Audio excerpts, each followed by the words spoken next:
السلام عليكم أعزائي المشاهدين، أرجو أن تكونوا بتمام الصحة والعافية. اليوم إن شاء الله سنتحدث عن الزعتر وفوائده العجيبة التي تدفعنا لاستخدامه يوميا وعدم الإغفال عنه مهما كانت الأسباب. الزعتر هو واحد من الأعشاب الطبية الأكثر أهمية منذ القدم، معروف بخصائصه العلاجية، يتميز برائحته العطرية القديمة ويستخدم كنوع من أنواع التوابل. الزعتر أو الزعتر هو اسم مأخوذ من اليونانية، والمقصود به مفرح الجبال. سمي بمفرح الجبال لأن رائحته العطرية الزكية تجعله يعطر الجبال، وهكذا أخذ الاسم. الزعتر أحبتي مشهور كأعشاب مستخدمة في عالم المضادات الحيوية وتقوية الذاكرة وعلاج مشاكل عسر الهضم. استخدم منذ القديم لتطهير وتعقيم الجسم وتخفيف آلام الرأس وتقوية الذاكرة وتعزيز الصفات الرجولية والقضاء على السعال ونزلات البرد والإسهال وغيرها من الأمراض.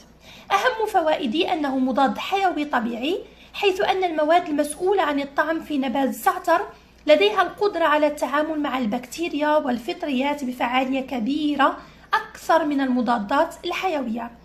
يعالج كذلك أمراض الجهاز التنفسي ومشاكل الجهاز الهضمي. هو مفيد جدا جدا في عملية تنظيف الدم والالتهابات في المسالك البولية، كما أن له استخدامات كثيرة، حيث يساعد الزعتر على علاج اضطرابات الهرمونات، خاصة منها الهرمونات الأنثوية، ليساعد بذلك على الإنجاب. يساعد كذلك على علاج اضطرابات الدورة الشهرية وآلامها. كذلك هو مفيد جدا لأمراض الفم واللثة والأسنان، حيث يساعد على علاجها عبر المضمضة بمغلي الأوراق. هو مفيد جدا لأمراض العين ونقص النظر. أيضا مضاد للاكتئاب والقلق النفسي، حيث يساعد على علاج الاكتئاب إذا ما تم جمعه مع بعض الأعشاب المهدئة كالبابونج والخزامة وغيرها. هو أيضا مفيد جدا للشعر ولفروة الرأس، حيث يساعد على علاج قشرة الرأس وعلى علاج تقصف الشعر إذا ما تم غسل الشعر بمغلي الزعتر. كذلك يمكن الاستعانة بزيت الزعتر للاعتناء بالشعر وبفروة الرأس. يعالج الزعتر التهابات المسالك البولية والمثانة، ويشفي من مرض المغص الكلوي ويخفض الكوليسترول، كما يساعد على طرد الغازات من المعدة ويمنع التخمر، ويساعد على الهضم وامتصاص المواد الغذائية. هو أيضا طارد للفطريات والطفيليات، وكذلك هو نبات قابض لأنه يعالج حالات الإسهال. ويفضل أن يؤخذ الزعتر مع زيت الزيتون، لأن الزعتر مع زيت الزيتون يفيد في العديد من الأمراض. كذلك يفيد لتقوية الذاكرة إن أخذ مع زيت الزيتون، ويسهل الاستيعاب. أيضا معروف عن الزعتر أنه يحتوي على مضادات الأكسدة، ومن عجائبه أنه لا يصيبه التسوس أبدا، ويستعمل أصلا كمادة حافظة للفواكه والخضروات من الآفات المختلفة التي يمكن أن تلحقها.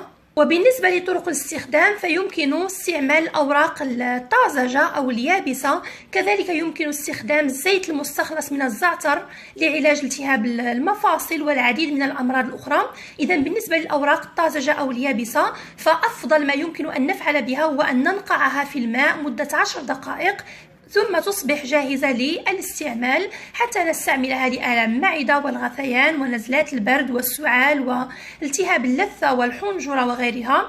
كما أنها تساعد على النوم الهادئ، يعني يمكن الاكتفاء بنصف ملعقة زعتر لكل كأس ماء، ويمكن تحليته ببعض العسل لكي يزيد من فوائده.